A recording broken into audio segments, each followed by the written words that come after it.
दोस्तों, मेरा नाम राशिद ज़हीर है और आप देख रहे हैं ऑनलाइन न्यूज़ इंडिया। एक वीडियो आपको दिखाऊंगा कि अहमदाबाद के एयरपोर्ट पर गरबा डांस किया जा रहा है और सेलिब्रेट कर रहे हैं वहां के कर्मचारी भी और आम लोग भी।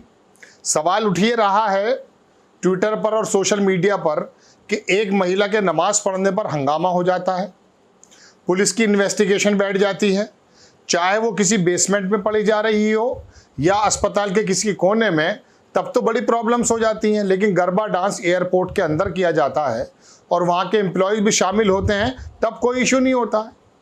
फिर ये क्यों कहा जाता है कि कानून सबके लिए बराबर है और तुष्टीकरण की राजनीति कोई दूसरा बंदा करता है? और दुनिया के बाहर के लोग और अंदर के लोग भी इस बात पे आवाज़ उठा रहे हैं। आपको दिखाऊंगा दर्शकों कि अहमदाबाद का ये वैसे मामला है, लेकिन आप लोगों ने क्या क्या लिखा है वो मैं आपको दिखाने की कोशिश करता हूँ। आप देखें कि अशोक स्वाइन हैं, काफ़ी अच्छा लिखते हैं, काफ़ी बाहर रहते हैं कहीं। वो लिखते हैं कि at the Ahmedabad airport in India, India के अहमदाबाद एयरपोर्ट पर they are dancing dandiya to celebrate Hindu festival Navratri, but when a Muslim offer, ये डांडिया जो है बहुत कहा जाता है, इसको गरबा डांस होता है, ये फेस्टिवल है, नवरात्रों के दौरान खेला जाता है। इसके अंदर भी थोड़ा बता दूंगा कि क्या होता है ये। आगे लिखते हैं ये कि व्हेन अ मुस्लिम ऑफर्स नमाज इन अ हॉस्पिटल और हॉस्पिटल कैन कॉर्नर और अ बेसमेंट ऑफ अ मॉल, किसी मॉल के बेसमेंट में या किसी कॉर्नर अस्पताल में जब मुस्लिम नमाज पढ़ता है in India, that becomes a huge issue and result in police investigation. मतलब एक मसला बन जाता है और पुलिस की इन्वेस्टिगेशन होती है। थोड़ा सा डांस देख लें, उसके बाद मैं बताता हूँ। ये राय ने भी इसको छापा है, देखें आप।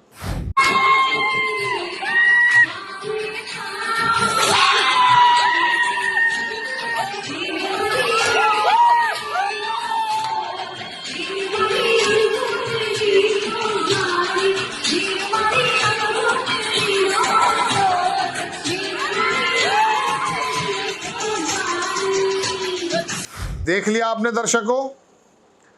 अब एयरपोर्ट पर तो डांस किया जा सकता है। आप देखें, अशोक कुमार पांडे बहुत बड़े पत्रकार हैं, उन्होंने भी यही बात लिखी कि किसी कोने में न कोई नमाज पढ़ ले तो अपराध हो जाएगा, लेकिन पूरे एयरपोर्ट पर गरबा मैदान बना दिया जाए, किसी को कोई समस्या नहीं है। गजब का देश बन रहा है भाई। मोहित भान है, उन्होंने लिखा turning an airport into a theatre of a religious celebration is no interference of or public inconvenience, no FIR, no outrage, no sentiment hurts. In India all this happens only if a lone Muslim offers prayer in some corner of Dalit ask for the equality. दलितों का भी जिक्र इन्होंने किया है और बता रहे हैं कि मुसलमान अगर नमाज पढ़ता किसी कोने में तो इशू बन जाता है। और गरबा डांस अगर होता है, डांस के बारे में आप ये भी सोच सकते हैं कि यार ये रिवायत है, रिवायत नहीं है। ये दुर्गा माँ को बाकायदा खुश करने के लिए एक मटके को जो सुराख कर दिया जाता है, इसे गर्भदीप बोला जाता है, बीच में रखते हैं और वहाँ पर तमाम उम्र के लड़के लड़कियाँ 3 ताली बजा करके, अब तो खैर डंडे वगैरह मारने लगे हैं, वो डांस करते हैं, उसके इर्द गिर्द घूमते हैं। और 3 तालियों का मकसद और 3 जो झटके मारते हैं, डंडे मारते हैं, उसका मकसद होता है ब्रह्मा विष्णु महेश इनको जो है जागृत किया जाए, माँ भवानी जागृत हो जाती हैं। इस तरह की धारणाएं हैं। पहले गुजरात में खेला जाता था, गुजरात में होता था नवरात्रों के अंदर, और अब ये पूरी दुनिया में होता है।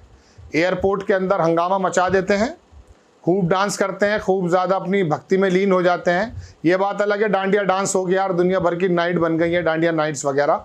वो जो है धर्म भक्ति को किस वे में लें वो उनकी अपनी मर्जी है, लेकिन एयरपोर्ट के अंदर अगर डांस होता है तो ये इशू नहीं बनता, कोई अखबार इसको नहीं छापता और कोई इसी का सेंटिमेंट्स हर्ट नहीं होता। क्या आपने अब से पहले कभी सुना है दर्शकों कि विशेष समुदाय का कोई बंदा इस बात का एतराज़ अदालत में या किसी अखबार में या किसी बयान में दे रहा हो कि साहब इनके यहाँ हिंदू धर्म के अंदर यात्राएं क्यों निकलती हैं? क्या किसी ने इस बात का एतराज़ किया कि हिंदू यात्राएं निकलने के बाद कौन सी परमिशन ली जाती है? लेकिन लाउड स्पीकर पर सारे दरोगा बन जाते हैं दर्शकों। एक महिला भी नमाज पढ़ रही थी मस्जिद अस्पताल के किसी कॉर्नर पर, अपने किसी परिचित की शिफा के लिए, उसकी सेहत के लिए ईश्वर के आगे झुकी हुई थी। हंगामा मच गया, पुलिस इन्वेस्टिगेट कर रही, कितना बड़ा जुर्म हो गया नमाज पढ़ना। संविधान तो ये कहता है कि सबको बराबरी का हक है, लेकिन ये कौन सा देश बनता जा रहा है। और बाकायदा तंत्र की बात नहीं कर रहा हूं मैं, तंत्र से तो कोई शिकायत ही नहीं होनी चाहिए, क्योंकि तंत्र तो वही करता है जिससे कि आम जन खुश हो।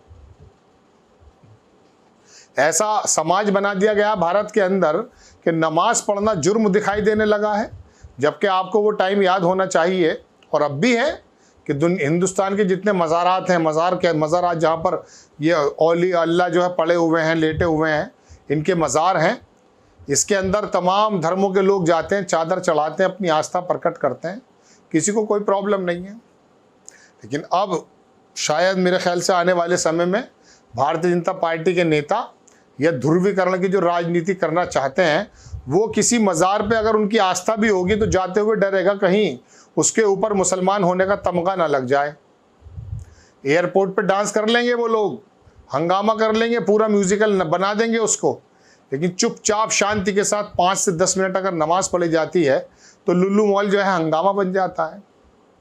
बाहर भी ये संदेश जाता कि इंडिया के अंदर अगर बिजनेस करने आप जा रहे हैं तो समझ जाइए इस तरह की हरकतें हो सकती हैं। तो एक बड़ी खबर आपको गुजरात के अंदर मैंने बताई दर्शकों, लोगों ने अपनी अपनी बातें भी लिखी और आपने डांस भी देख लिया। बहुत से लोगों ने नई नई तरह की बातें कही हैं। इसमें एक JP सिंह है, वो लिख रहे हैं कि पांडे जब गरबे में मुस्लिम को रोका जाता है तब कहते हो धार्मिक। चलिए खैर, दुनिया भर की बातें हैं। बात यह है कि दर्शकों, आप किसी तंत्र से शिकायत करेंगे, सत्ता में बैठे हुए नेताओं से शिकायत करेंगे, या फिर उन लोगों से करेंगे जो जमात तैयार हो गई है। अब ये तरह तरह की लोग बात लिख रहे हैं।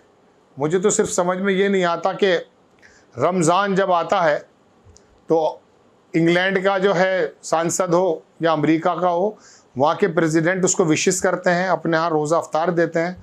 और हमारे यहाँ कुछ सालों में राष्ट्रपति भवन में हो या प्रधानमंत्री कार्यालय में, जहाँ पर भी वो एक रोज़े का आयोजन होता था पिछले 3-4 सालों से, वो भी बंद कर दिया गया है। लेकिन प्रधानमंत्री जी भले ही सुप्रीम कोर्ट से ऑर्डर आए हों कि राम मंदिर बनाया जाए, वहाँ का शिलान्यास करने खुद जाते हैं। भाई वो वहाँ के जो मंदिर कमेटी थी उसका काम था, वहाँ के पंडों का काम था। आप किस हैसियत से चले गए थे वहाँ? प्रधानमंत्री जी देश के प्रधानमंत्री थे उस वक्त। और अगर आप खाली एक सिर्फ आस्था के साथ गए थे, एक हिंदू होने के नाते, तो वो तमाम का तमाम जो मीडिया लगा हुआ था, ये जताने की कोशिश नहीं थी कि जैसे वो काम आप ही ने किया है। फिर जब बात आती है टेक्निकल तो कह देते हैं कि सुप्रीम कोर्ट का जो है वर्डिक्ट था, सुप्रीम कोर्ट का वर्डिक्ट था, तो जो लोग लड़ रहे थे मुकदमा वो बना लेते उसको। और अब जो 2024 में आप उसको शिलान्यास तो कर चुके हैं, उसका उद्घाटन जो होगा वो देखिएगा 2024 में इलेक्शन को किस तरह से पलटने की जिम्मेदारी बनेगी, और क्या वो एक फेस्टिवल बनाया जाएगा।